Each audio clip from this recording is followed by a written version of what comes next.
Hello, good afternoon, friends. A warm greetings from Central Europe. A good morning to all my friends in the US. A good afternoon to all my friends in the Middle East and in Europe. And a very pleasant evening to all my friends in India and beyond.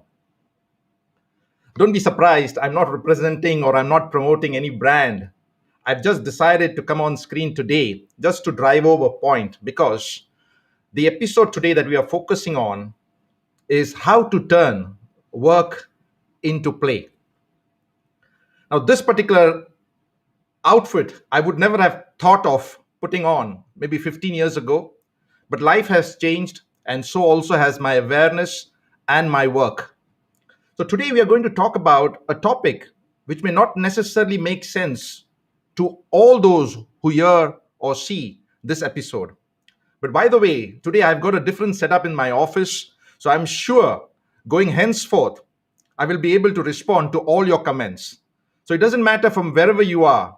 Okay. If you could just come interact with me on chat and just say a hello or a comment, I would be more than pleased. I can see a very good friend of mine, Alvin D'Souza. Hello, Alvin. Nice to see you. Also, a good friend, Peter Bordage, saying good afternoon. Welcome, Peter. And as usual, my friend Benjamin, she just turns up every time, and it's wonderful to see a person from New York support me. I really appreciate, and I'm very grateful. Thank you so much. So wherever you are, if you are just on LinkedIn, if you're on Facebook, or if you're on YouTube, okay, just mention a comment here. And my setting today allows me, of course, a very good friend of mine, Jill, from Australia, Melbourne. Welcome, Jill. So let's get started. As I said, our today's episode focuses on the theme of how to turn work into play.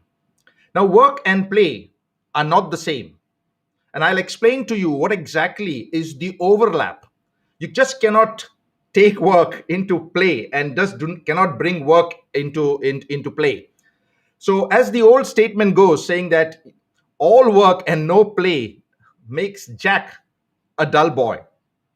Now, if Jack is not a professional sportsman, all play and no work would end up making Jack extremely poor and on the fringe of poverty. So you need to know the balance between work and play, and can these two harmoniously come into our lives to make our lives more interesting and fulfilled. So this is all about in Tea Time with Owen. So how about starting today's session with a small word game? I want you to tell me what comes into your mind when you hear the word work. And for those people who are students, graduates, happening to be on the call today, what comes to your mind when I say the word study?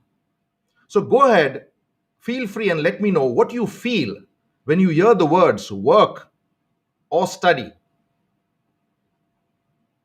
Friends, I am certain that most of us cannot help but think about, when it comes to work, meetings, assignments, deadlines, stress, pressure, control, targets, fear of failure, interviews, discomfort, and so on and so forth.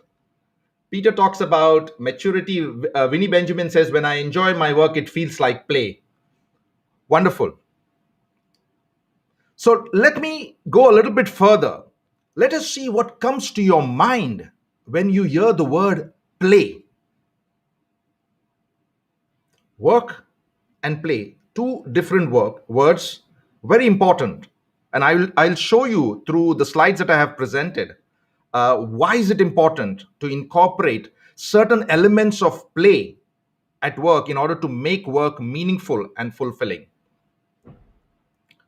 So I'm sure when you hear the word play, your response could be fun, relaxation, entertainment for some people, laughter, energy, total absorption, and so on and so forth. Here we have Euro 2020. yesterday, Italy was playing against Switzerland and Italy won. It was a great game. Day before yesterday, we saw France winning and so on and so forth. Slovakia defeated Poland, though they have one of the best strikers in the world. A couple of weeks, or maybe last week, we also talked about, as the world opens, we saw fantastic matches in the French Open. Great stuff, great stuff. So these are professional sports people, but then they have got certain work ethics. And those who are not professional sports people also do work. And there is a lot of overlap, which I'm basically trying to make an attempt in this particular episode. Okay. So, friends, let me tell you one thing at the start. For too many people, work is toiling day in and day out. It's hard labor. They even dread going to work, and the thought of showing up at the office door day in and day out. Of course, we are now in the COVID pandemic. There are certain things that act as a blessing to those people who do not want to go to work. Some people procrastinate on doing tasks they really rather not do. And some people generally are not excited about doing tasks and projects assigned to them by someone else, a micromanaging manager, or so on and so forth. The problem is that they have found work to be boring. They have found work to be hard labor. They have found work to be monotonous, repetitive. They have found work to be stressful, especially towards the end of the month or towards the end of the quarter. Now, what they need is to discover, or for some, to rediscover the concept of work as play. So stay with me a little longer. Don't judge me at the start. I'm going to show you certain aspects which I believe you can incorporate and make your work interesting, and could also add or blend or harmoniously bring certain aspects of play into your work. So grab a cup of tea or coffee, take a comfortable seat, and relax as we go deeper into the topic of how to make work look like play. Winnie says, could it be because they are doing work that is not their gift? Now, this is a concept where I will come somewhere down the line to talk about your gift. I believe the word gift can be interpreted as God instilled functional talent. So if you're not in the zone and if you're not in the alignment, there's going to be a problem. We'll leave that topic to some other time, Winnie, but you're right. If you're not aligned, there's going to be a problem.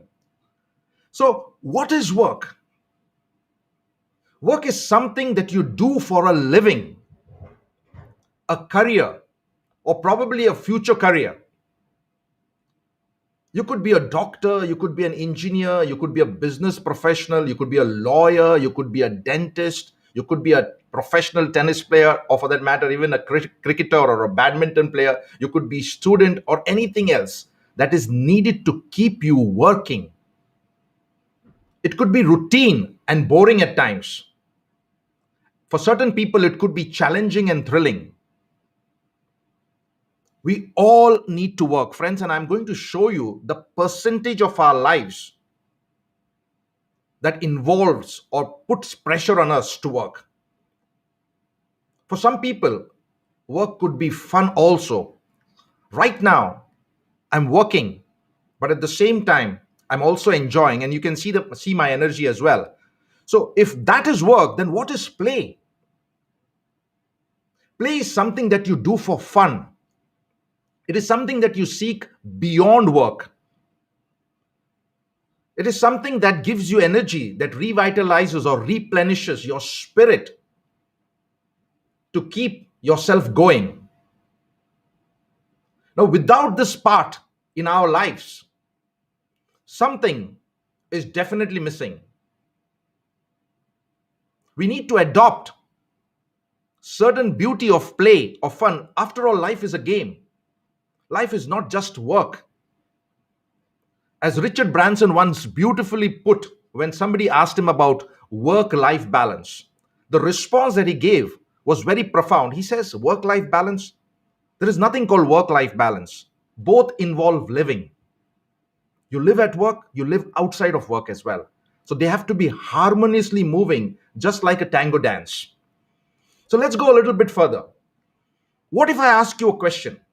How about you choose your work in such a way that you find most of the play elements in it? Now, I know some people listening to my call will say, hey, listen, Owen, we are not very privileged, to have this kind of. And then some people say that if you love your work, you won't be working another day. But love, according to me, is too strong a word to be used in the context of work. I would rather consider work an activity that should give us fulfillment. Love is a very strong word. You don't love your work. Yes, you enjoy your work. You feel fulfilled about your work. But anyway, it's just a play of work. Now, if your work and play boundary disappears or is gone, which has happened to many, including me, it has happened to many innovative and successful individuals all around the world. Trust me, you could be invincible.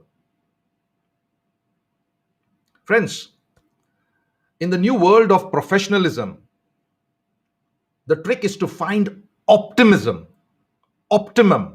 not maximum, to find optimum amount of play in work. Something that blends in all non-work elements to arrive at the right mix. Small wonder that some innovative companies like YouTube, Facebook, LinkedIn, Kindle, etc., you can just go on, have surfaced and thrived in quick time. And we hear statements like this: oh, I get paid for having fun.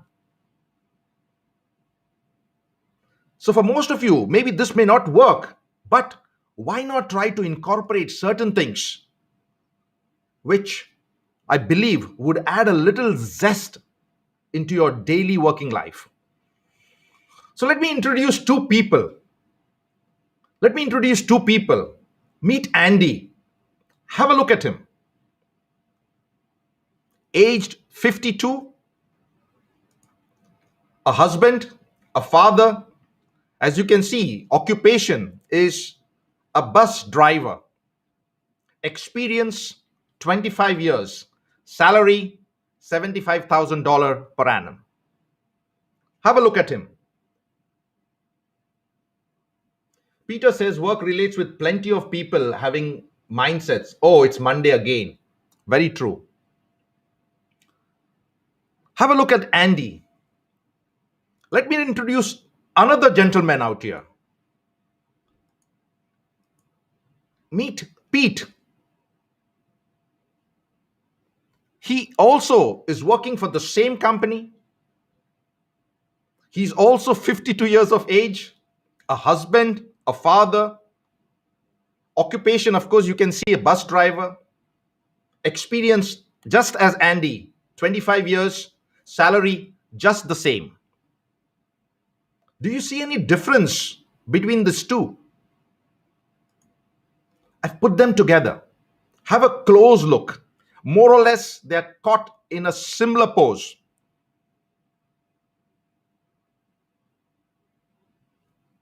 My question to you is, all things being equal, now this is very important, all things being equal, who do you think enjoys working more? All things being equal. Now, of course, you can drift, in comparison, saying it depends on his wife, his children, assuming that they both have good women, assuming that their relationships are good, assuming that their children are healthy. Keep all those factors aside. Have a look. They're seen at work. Who enjoys working more? Pete or Andy? Pete or Andy? Friends, work and play are two sides of the same coin. Work is more reflective thinking state, and play is the doing state. One is not a substitute for other. You need both to live a life of balance. Work and play are both vital to a fuller, richer life. So, needless to say, while both of them have got 25 years of experience drawing the same salary, okay, in the same similar position in life, 52 years of age, father and a husband, yet it's all in your mind. It's all in the mind. I believe Andy loves to come to work and he enjoys his work. Driving with Andy as the bus driver would also be a pleasure. Why? Because he smiles. He could also ask, how are you doing? And how is your day today? He could even ask some people that are not, not having a good day, is there anything that I could help for you? Whereas in the case of Pete, it could be just driving from one destination to the other. All things being equal, it's all in the mind. So, why is it important? Let me show you a few slides out here for you to understand the importance of bringing certain elements of play, fun, recreation, total absorption, energy into your working life. George Bernard Shaw says we don't stop playing because we grow old. We grow old because we stop playing. And I'm sure out here, he doesn't necessarily mean our physical state. He also talks about our mental state. There are certain people who have just given up. Work for them is a monotonous routine job that they have to show up in order to pay their bills. And I do understand about it. But then if you change your mindset, if you take away certain limiting beliefs, and if you bring certain factors wherein which you can add life to your work, believe me, it will be totally different. So here, I'm showing you a particular representation, assuming, and I've been very generous here, assuming that we have got a lifespan of 80 years, assuming. Of course, I know in certain countries, especially in Asia, certain lifespans are even 56 or 60. Assuming that we live for 80 years, okay, we need to understand that the first 10 years of our lives, we are dependent on our parents and guardians. We are simply dependent. And for some people who do not have who have not taken good care of their health, or maybe certain adversity has made them feel sick or whatever it is, the last 10 years of our lives will more or less be gone visiting hospitals, doctors, or in healthcare. Of course, I don't wish any one of us, but then it is a fact.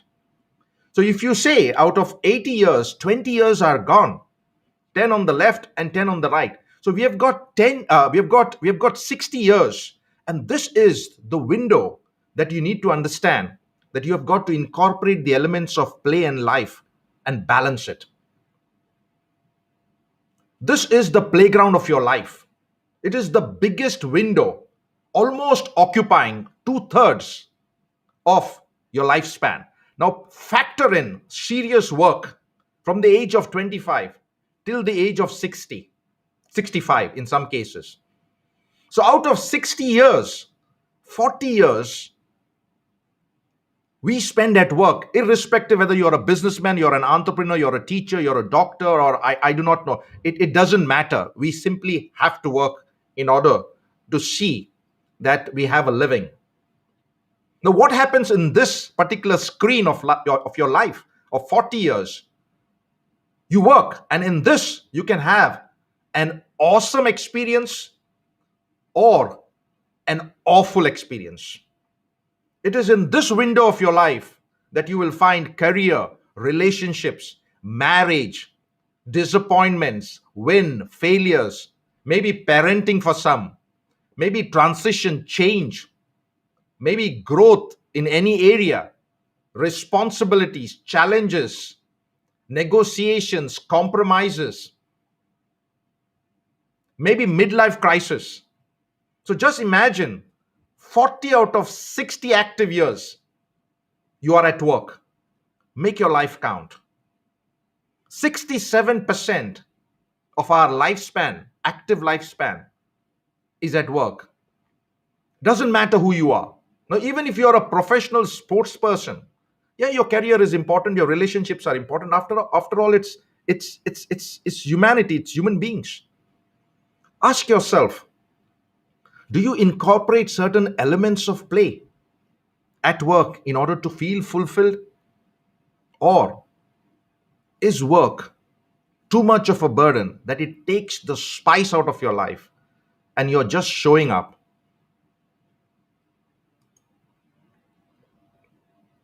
Also, why is it important? Now let's put it in the context of the present pandemic that we are going. Now, due to the pandemic, most of us are asked to work from home. Now, this is both a boon and a pain. Now, since we are in the comfort zone at home, we kind of stretch our working hours beyond the usual. Now, this is not for all of them. Okay, some of them really love to work from home because of various other reasons. So, for many of us, we find we tend to stretch our working hours beyond usual, and there is a lack of work and personal life balance. Most of us miss out on taking breaks. Most of us miss out on eating on time. Most of us don't even care a damn for our self care. And that's the reason why doctors today are really worried about the health of people.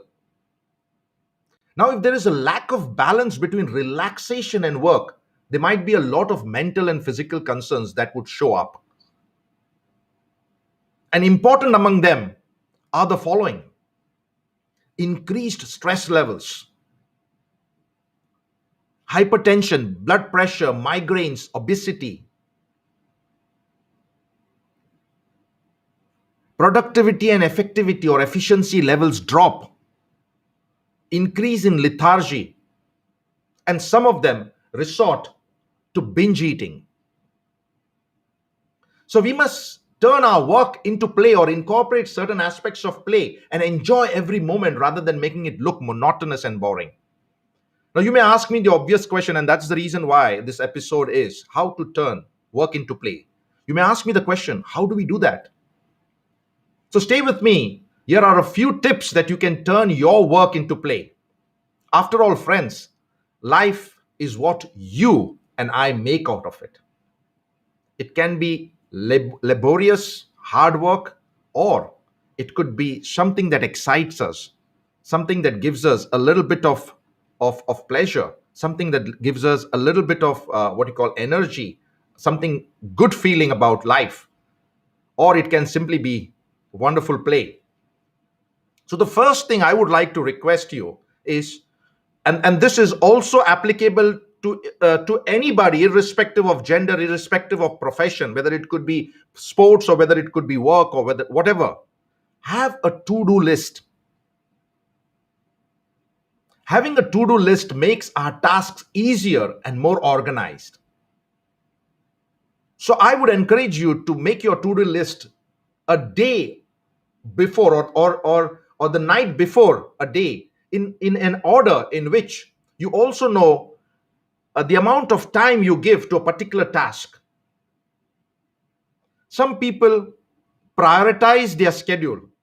Some people schedule their priorities. It depends on the level of freedom that you have. Now, if you set your own schedule and are able to work on them or learn about what you are interested in and excited about, it can be play. If someone else tells you what to do and when, you won't be as excited or interested or motivated. So it also depends on your surrounding. Now, I've been watching this Euro 2020. Of course, there are a lot of to-do lists which are not visible on the field of play, but definitely what their opponents could possibly do, how to mark a particular person. This also happens in tennis. This also happens in any sport. Also, let me mention here, if you are stuck in a job where you absolutely cannot turn work into play, think twice. Look for somewhere else.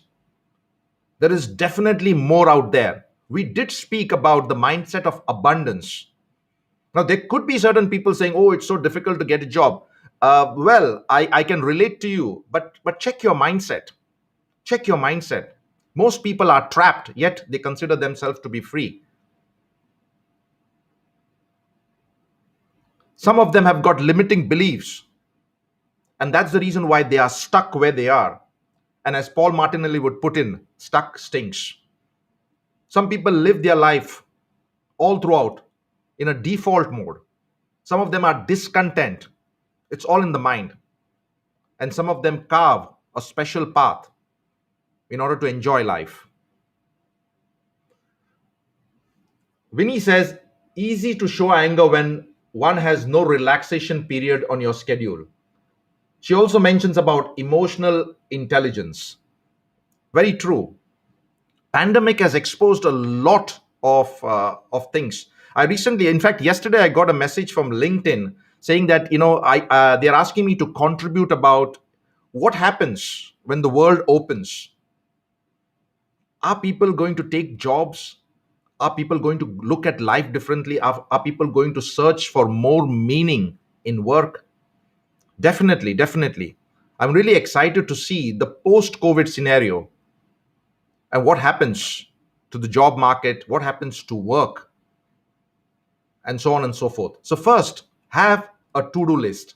Number two, incorporate an emotional engagement, some sort of a connection.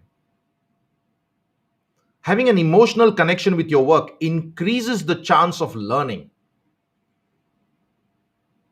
And most of us know learning is very important. In fact, learning is lifelong. The day you stop learning, believe me, you may be alive, but you are actually dead. Research has shown that people who are emotionally engaged learn and remember better. And of course, human beings are a bundle of emotions. What you like, what you do not like, why you do not like. There, emotional intelligence comes into play. So make your next meeting, make your next engagement more enjoyable and fun. Asking yourself, hey, listen, what is it that I am connected emotionally? And believe me, when you look at the word emotion, it's energy in motion.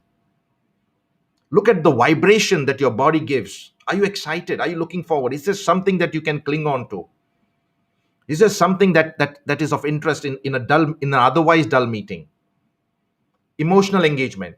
Number three, make it exciting. Now, the word make it exciting means to say that you need to take the first step or an effort is needed in order to make certain things excited.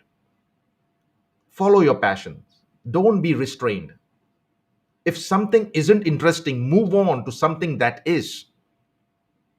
Don't force things.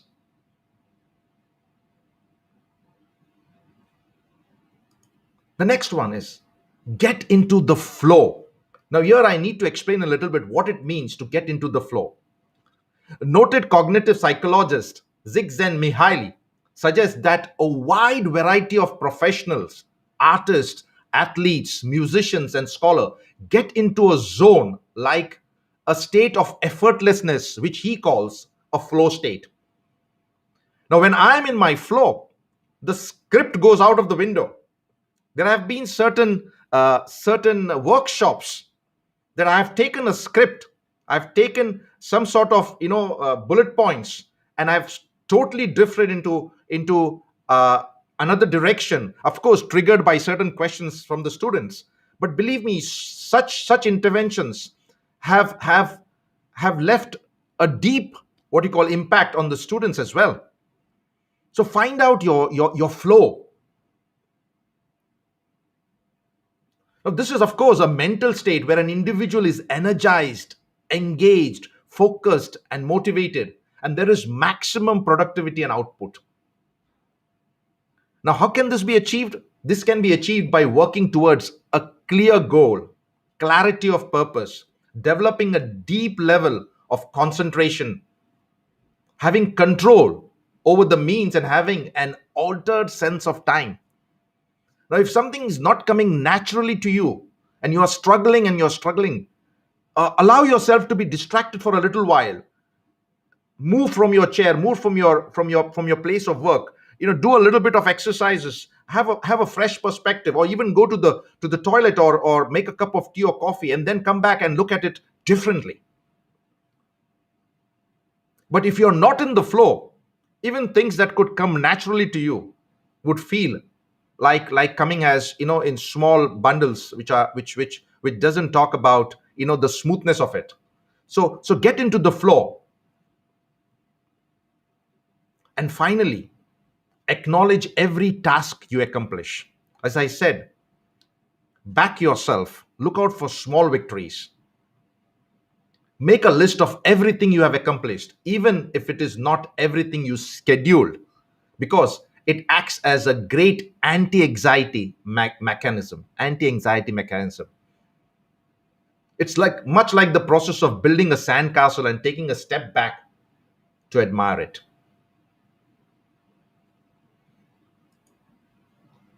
So, as I summarize, have a to do list, schedule your priorities, check for emotional engagement. Why? Because we have got a head, the heart, and the hands. Check if you can relate or you can connect. Make it exciting.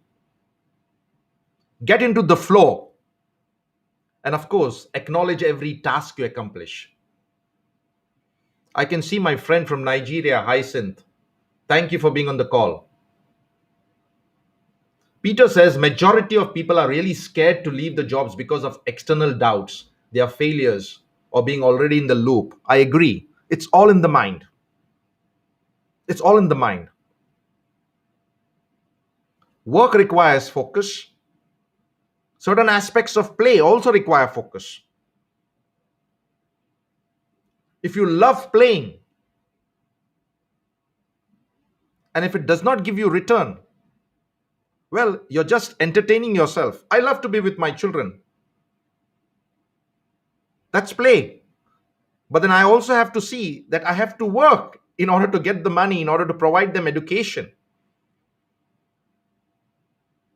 All work and no play will make Jack a dumb guy, and all play and no work will make Jack a poor guy.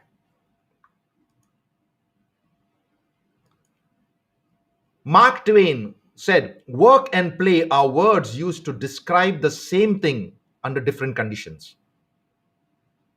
Friends, work doesn't have to be boring. It can be exciting, something you look forward to, an outlet for your creativity and imagination. Yes, it can be play for some. Check for people who work in Google. I can't stress the importance of work as play enough. It has turned my life personally into something joyful, which was not 15 years ago. It has allowed me to create and accomplish so much more than ever before. And I love every minute of it.